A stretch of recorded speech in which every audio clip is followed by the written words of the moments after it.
and it is Pittsburgh ball. After they get the ball back to the Giants defense forces the possession turn, but then that's a pick by Beanie Bishop, and this is a victory for Russell Wilson, who visited with Lisa Salters. 6-2, first place in the division, heading into your bye. Just what's feeling good right now? What do you got to work on? There's a lot we got to work on. We can play cleaner. There's more touchdowns out there. We had some tonight, but got called back. But just it's one of those things that we're going to catch our groove in such a way. I believe that's going to make it really hard on other teams. But we got to understand that it's a humbling process, and being 6-2 isn't our end goal. It's not our end goal, and we can't be satisfied with that. We got to come back to work, and we got to understand that celebrate this moment. Be in this moment, but the next one's coming, and we can be ready to go. There's a lot of good football teams ahead of us, and that we got to play, and we'll be prepared for that. And Coach Tomlin does a great job of that. All right, thank you. Congratulations on the win, guys. Russell. Yep, appreciate you. I just thought he didn't need to warm up to it. A little less rust than the week before, but I'm not surprised by his capabilities, if that's what you mean. Coach, the running game, 167 yards today. It was really impressive, again, considering some of the circumstances. Can't say enough about guys like Ryan McCullum, man, who are getting an opportunity to step up and put their hand in the pile and carve out space for themselves in this thing. We talk too much about guys that, we don't have in this business, and there's always other deserving men on the other end of that conversation who are getting an opportunity.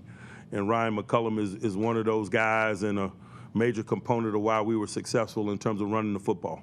Like procedurally, when you get an overturned call on replay assist on a scoring play, when you challenge there, are you just trying to give them more time to look deeper at it? Is that the thinking that went into that?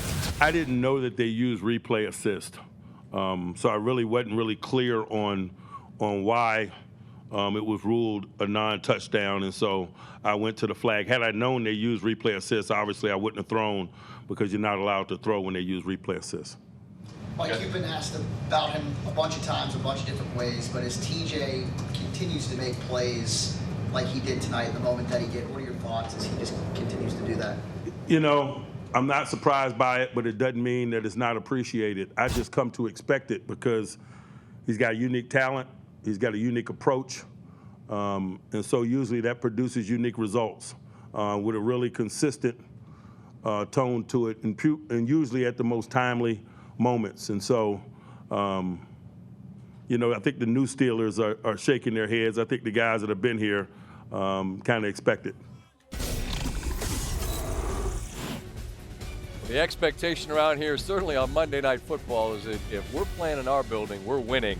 Russell Wilson talked about this with Troy after the game. He's been excellent in the second half again, completing 60% of his passes in the first half, threw for $131. Had something called back, I get it. Second half, though, real clean, 9 for 10, threw for nearly 15 per attempt, and that 29-yard dot to Calvin Austin, his second touchdown of the game, including that punt return touchdown. What a night for Calvin Austin, the third. It's a tie game in the third quarter. He gets the punt, gets a wall, and he is G-O-N-E gone. Touchdown, and he adds another, and he joins us now. Hey, Calvin, Scott Van Pelt. Wow, that's crazy. It's a pleasure to see you, man. Welcome. All right, so the Steeler fans are still here, and they're showing their love tonight for you. Yes, sir. Man, I was just thinking about this when I was a little kid, right? And I'd ride home from school. I grew up rooting for Washington. When they played on Monday Night Football, it was the biggest thing in the world, right? Nothing like Monday Night Football. You just had your first 2-touchdown game in this stadium on Monday Night Football. I saw you walking across looking at your phone. Are you still trying to make sense of what just happened? Man, it's crazy. You see the fans out here, like, I'm just blessed by God. God has tremendously blessed me, and the fans are great. And so, what I say, talking to you, Scott Van Pelt, I'm like, I used to watch the show, so being on here is very special. You used to? You don't anymore? I watch it now. I still watch it. I'm just checking. This was Coach T said it in the meetings this week. He was like, when you dream of moments like this, it's not possible, it's probable. And he was like, if you're an A player, be that. And so, in a moment like that, it just all came into fruition. Coach T, man, he's my favorite guy to listen to speak. You get to be in there. Ryan was telling me about just the messages that he has learned from. But he said he's the most consistent guy he's ever been around. And I feel like this team is consistent. There's been an identity forever. If I say, like, what is a Steeler? How would you define what is being a Pittsburgh Steeler? A Steeler is just a person, a true person on and off the field. A guy that, fights for their brothers. A guy that's going to show up every day and, construct a good day. A guy that's not just going to go and hope for something to happen. A guy that's going to wake up and make it happen. Something happen. Right on. Well, you did tonight. We just showed the play, the punt return, which is a gigantic moment. Giant fans are squabbling about maybe their punter got run into. Maybe he did. But as we see this here, this is you as you're retreating. Is this sort of get to the wall and make something happen? What happens here? Yeah, you see my boy Rodney Williams, number 87, got me around the edge. And, we was talking all week about finish. And as you see, all my guys blocking, finishing, and when you get guys like that buy in, returns like that happen. Okay, that's one of the two. Now, that gives you guys a lead, but a little breather room is provided a little bit later. Russell is the guy who, as we know, arrives with a ring and has played at a real high level, but it's not here. And so he's got just one start under his belt. Second half, again, he got very, very hot again. What happens in that second half when you start to sense maybe that he's in rhythm? It's just like you can kind of feel it. It's that energy. He's coming to the sideline like, let's go. We hunting. And, with Russ out there, like I said, he's always trying to find that big play, that matchup, that moment. And, when you got a guy like that, us receivers, we just know we always got to be ready. Yeah, and you were waiting on that moment. Yes, sir. Time came that I owned it. I believe that's the line. And a 2-touchdown night for you. You go into the bye at 6-2. You guys get into your division on the back end of a trip to Washington. Just at 6-2, leading your division. If there's anything to tighten up, what is it? There's always things to tighten up. We had some penalties that kind of hurt us. But, in this business, in this game, it's always about not looking ahead. It's all about focus on the next one, because in this league, everybody can be beat any day. So it's just always about them being consistent and locked in. That's why Coach T being consistent, we just follow suit and be consistent as such. Well, I want to tell you, when somebody comes up and has a night like this, it's telling me they watch my show. It's real cool to be able to welcome you to it. Tremendous night, continued good luck, and good health, most important. Thank you. I appreciate it. God bless. All the best. You as well. What a night for Calvin Austin III. A couple of touchdowns. The Pittsburgh Steelers move to 6-2. And you see, that's pretty cool history right there. Des Bryant and Devin Hester are the only other guys with a punt return and a receiving touchdown on Monday Night Football in the last 20 years. And Devin just went in to the Hall of Fame. What's up, Pick? Nice job. Congratulations, George Pickens. Just stepped up and shaking his guy's hand here on the set. And he ran off before we could bother him. The Pittsburgh Steelers on Monday Night Football in this stadium. It's hard not to still feel like it's the big ketchup bottle. But they won 22 straight Monday night games at home. And man, what a cool scene this is. And what a cool day it was for us on Countdown to come with this man back, where he played over 100 games, went to a Pro Bowl, and won a Super Bowl. I know it was a fun day for you to come back.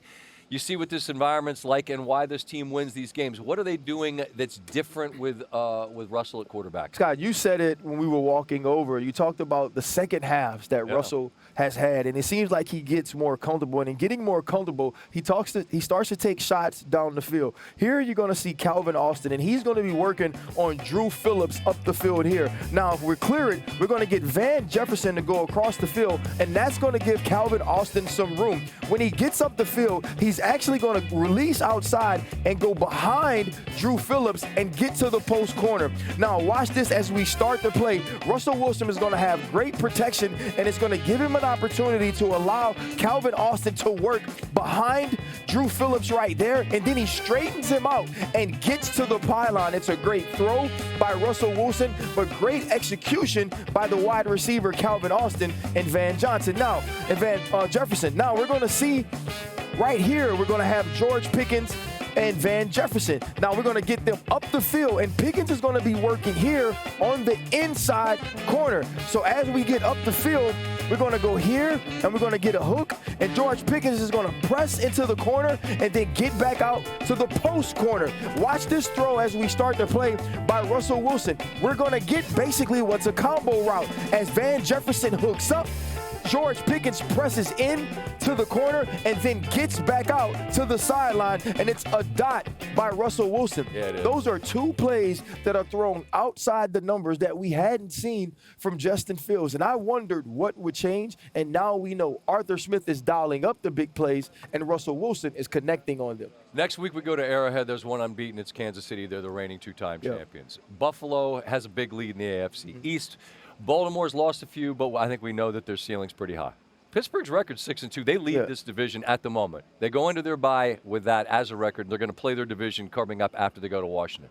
All of this is a long way to get to this question. What do you think the Pittsburgh Steelers are in the context of the AFC? You know what I'm going to say?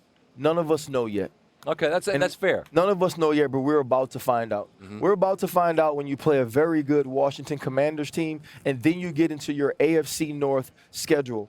This team is much better off today than I thought they would be at the beginning of the season. The run game is picked up. You're now explosive in the pass game, and your defense turns the ball over. But we're going to find out a lot about this team when it comes out of the bye, and I think Mike Tomlin will preach that. And Mike Tomlin said he went Lone Ranger and saying Russell Wilson's the guy. What have we found out in these two games about Mike's clarity when it came to who the guy should be there? I think Mike Tomlin understood what he wanted the entire time, the entire offseason. And when I met with everybody during training camp, they did say Russell just had a level of professionalism and experience at the quarterback position that they thought was a little bit beyond what Justin Fields had. And we heard T.J. Watt say he provides leadership. Not only has he provided leadership, he's provided an excellent level of play, especially when you talk about pushing the ball down the field. And Mike T's not a dude who needs to earn anybody's trust or belief, but it is interesting when he says basically like, this is what we're going to do, and then it goes like this, and everyone just goes,